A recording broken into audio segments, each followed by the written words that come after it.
రాహుల్ గాంధీకి పెద్ద ఊరటే లభించింది.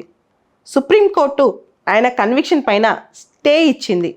దీంతో ఆయన అనర్హత నుంచి తప్పించుకున్నట్టే. అసలు రాహుల్ గాంధీ గారు ఎందుకు కన్విక్షన్ గురయ్యారు ఒకసారి చూద్దాం. మనందరికీ తెలుసు, రాహుల్ గాంధీ కాంగ్రెస్ పార్టీ నుంచి లోక్సభ ఎంపీ, వాయనాడ్ కాన్స్టిట్యున్సీ కేరళ నుంచి.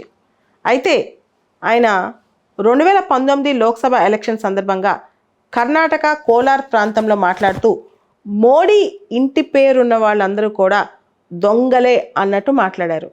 అక్కడ లలిత్ మోడీ, నీరవ్ మోడీ ఇట్లా ప్రస్తావిస్తూ ఈ సర్నేమ్ ఉన్న వాళ్ళు అందరూ దొంగలే అన్నట్టు ఆయన ఒక స్టేట్మెంట్ ఇచ్చారనమాట. ఇది ఆన్ రికార్డ్ స్టేట్మెంట్. అది ఎలక్షన్ క్యాంపెయినింగ్లో ఆయన మాట్లాడిన స్టేట్మెంటు. దీనిపైన చాలా పెద్ద చర్చ జరిగింది. దానిపైన కోర్టులో కేసు పడింది. రాహుల్ గాంధీ గారు ఇలా మాట్లాడటం కరెక్ట్ కాదు, ఆయన defamation case section 499 section 500 of IPC ప్రకారం కేసు పడింది అనమాట. డిఫమేషన్ అనేది అంటే పరువు నష్టం అనేది ఇండియాలో సివిల్ కేసు, క్రిమినల్ కేసు రెండు ఏదైనా వేసుకోవచ్చు మనం.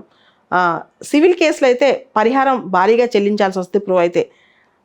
ఐపీసీ కింద క్రిమినల్ కేసు సెక్షన్ 499 సెక్షన్ 500 అనమాట.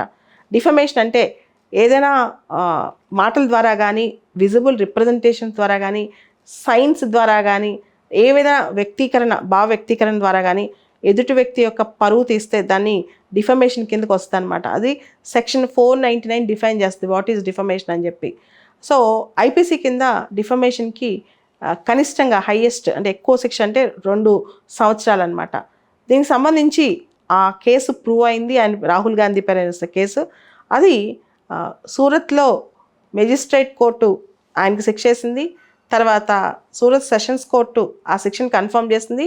గుజరాత్ హైకోర్టు కూడా కన్ఫర్మ్ చేసింది. అయితే ఇక్కడ క్వశ్చన్, మన రిప్రజెంటేషన్ ఆఫ్ పీపుల్స్ యాక్ట్ ప్రకారం సెక్షన్ 8 క్లాస్ 10 ఒక సెక్షన్ ఉంది ఆర్పీ యాక్ట్లో, రిప్రజెంటేషన్ ఆఫ్ పీపుల్స్ యాక్ట్లో. దాని ప్రకారం 2 years అన్నా అంతకంటే ఎక్కువైనా 2 సంవత్సరాలు 2 సంవత్సరాలకు పైబడిన శిక్ష కనుక వస్తే లెజిస్లేటర్స్ పైన వాళ్ళు సీట్కి అనర్హులు, ఆ లెజిస్లేటర్గా ఉండడానికి అనర్హులు. దాంతోపాటు వాళ్ళకి డిబార్మెంట్ కూడా ఉంటుంది అనమాట. అంటే శిక్షాకాలం 2 years 3 years 4 years ఆ శిక్షాకాలం ప్లస్ 6 సంవత్సరాలు వాళ్ళు ఇంకా కంటెస్ట్ చేయకూడదు అనమాట. అనర్హతకి గురవుతారు. దానికి అనర్హత అంటే 6 సంవత్సరాల కాలాన్ని కండోన్ చేసే శక్తి కేవలం ఎలక్షన్ కమిషన్కి ఉంటుంది తర్వాత భవిష్యత్తులో, అది తర్వాత సంగతి. సో 2 years లేదా ఆ పైన శిక్ష పడిన ఎమ్మెల్యేలు, ఎంపీలు వీళ్ళందరూ కూడా అనర్హతకి గురవుతారు. సో 2 years శిక్ష పడింది.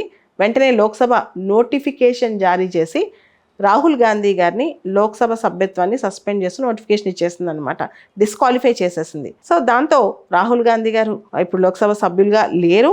దాంతోపాటు వచ్చే ఎన్నికల్లో ఆయన ఎలా కంటెస్ట్ చేస్తారనే ఇష్యూ జరుగుతున్నప్పుడు సుప్రీంకోర్టు మొన్న శుక్రవారం రోజు ఆయన కన్విక్షన్ పైన స్టే ఇచ్చింది. యాక్చువల్గా లోక్ ప్రహారీ కేసు అని చెప్పి 2018లో ఒక కేసు జరిగిందనమాట.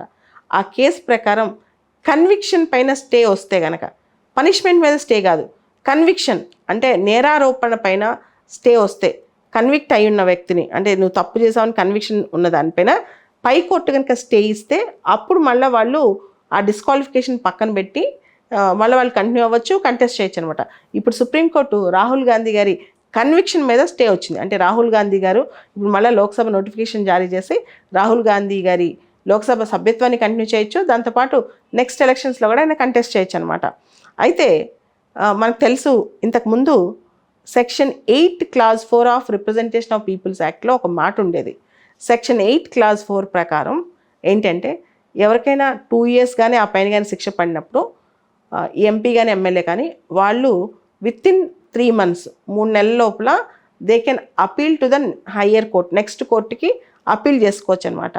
అలా అపీల్ చేసుకున్న పక్షంలో they can continue as a legislator. అంటే నీకు శిక్ష పడింది అనుకో, ఉదాహరణకి 4 సంవత్సరాలు శిక్ష పడింది, నువ్వు నెక్స్ట్ కోర్టుకి అప్పీల్ చేసుకుని హయ్యర్ కోర్టుకి నువ్వు కంటిన్యూ అవ్వచ్చు.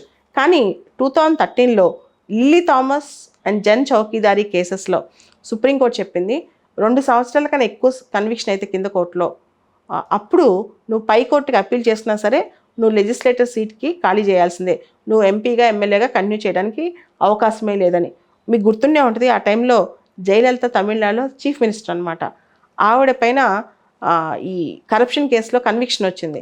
వెంటనే ఆవిడ జైలుకి వెళ్ళాల్సిన పరిస్థితి వచ్చినప్పుడు ఆ కన్విక్షన్ పైన పన్నీర్ సెల్వం ఓపీఆర్ని పిలిచి ఓపీఎస్ని ఓ పన్నీర్ సెల్వంని పిలిచి ఆయనకి సీఎం పోస్ట్ ఇచ్చి ఆమె వెళ్ళిపోయిందనమాట. సో కన్విక్షన్ కనుక 2 years కన్నా ఎక్కువ అయితే they cannot continue even they appeal అనమాట. ఇదే సందర్భం శశికళ మీద కూడా వచ్చింది జయలలిత చనిపోయిన తర్వాత. ఈవెన్ లల్లూ ప్రసాద్ లాంటి వాళ్ళు కూడా కంటిన్యూ చేయలేకపోవడానికి కారణం ఈ సెక్షనే అనమాట. సో ఈ సెక్షన్లో అప్పీల్ చేసుకోవచ్చు, కానీ లిల్లీ థామస్ వర్సెస్ జన్ చౌకీదారి కేసులో సో నువ్వు కనుక 2 years కన్నా ఎక్కువ శిక్ష పడితే కనుక నువ్వు కంటిన్యూ అవడానికి వీల్లేదు, అప్పీల్ చేసుకున్నా సరే కంటిన్యూ అవడానికి వీల్లేదని చెప్పి సుప్రీంకోర్టు చెప్పడం జరిగిందనమాట. అయితే కన్విక్షన్ మీద కనుక స్టే వస్తే కనుక లోక్ ప్రహారీ కేసు 2018 ఏం చెప్తుందంటే కన్విక్షన్ మీద కనుక పైకోర్టు స్టే వస్తే దెన్ దే కంటిన్యూ అని. ఇప్పుడు రాహుల్ గాంధీ గారు కంటిన్యూ అవ్వచ్చు, అంతేకాదు రాహుల్ గాంధీ గారు నెక్స్ట్ ఎలక్షన్స్ కూడా కంటెస్ట్ చేయొచ్చు. అయితే సుప్రీంకోర్టు మొన్న ఈ కేసుని చూస్తూ సూరత్ కోర్టు గరిష్టంగా అంటే హయ్యెస్ట్, సూరత్ కోర్టు ఇంత హయ్యెస్ట్ 2 years హయ్యెస్ట్ పనిష్మెంట్ కదా, ఇంత పనిష్మెంట్ ఈ స్టేట్మెంట్కి ఇవ్వాల్సిన అవసరం ఏంటని చెప్పి సుప్రీంకోర్టు వ్యాఖ్యానించడం మాత్రం జరిగింది.